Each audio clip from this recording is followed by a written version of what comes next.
Good morning. We're in Psalm 126 today, and it's a beautiful psalm, and I hope it ministers to you as I read it to you.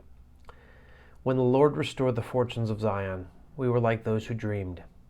Our mouths were filled with laughter, our tongues with songs of joy. Then it was said among the nations, the Lord has done great things for them. The Lord has done great things for us, and we're filled with joy. Restore our fortunes, Lord, like streams in the Negev. Those who sow with tears will reap with songs of joy. Those who go out weeping, carry seed to sow, will return with songs of joy, carrying sheaves with them. Wow, it's such a beautiful psalm. Apparently, this is a post-exile psalm. So in 539 BC, we know that Cyrus granted release from peoples that had been conquered and brought into Persia, first Babylon, then Persia, and forced to resettle there as a way of conquering and maintaining power over lands. They take the best of their citizens, the folks, the best and the brightest, and they'd resettle them.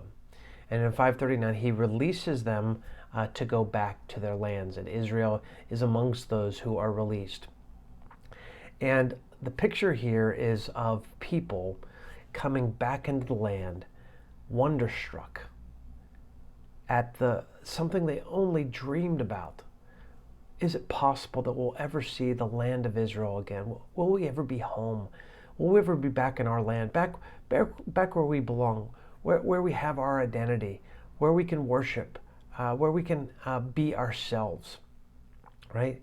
And that dream has been fulfilled. And now there is this sense of, Lord, we could not believe what you've done for us to bring us home.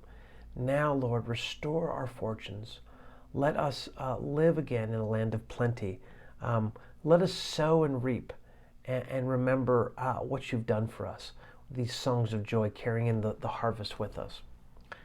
This psalm reminds me of a couple stories that are unfolding really in our church right now, which I'll leave the details out, but people who had dreams ripped from them that are being restored in real time, often decades, multiple decades after that dream was born.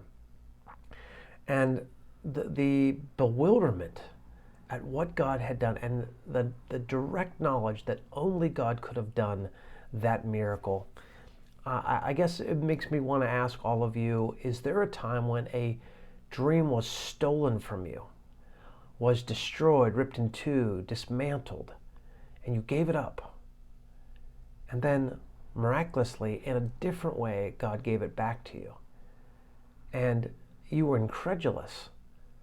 That's the sentiment of this psalm. They are incredulous. Now, thinking about this thing that's been restored to them, saying, Lord, thank you for this gift. And now, Lord, restore us fully. This gift you've given, let us fully walk it out so that we can be people of joy. This may be a psalm that makes you remember where God's done that in your life, or maybe even makes you ask again for a dream that you have that's not been restored yet. Maybe project forward and say, Lord, I would love to, in confidence, someday be able to say, I was shocked at what you did.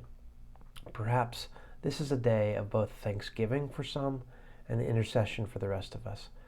Grace and peace to you. Have a great day.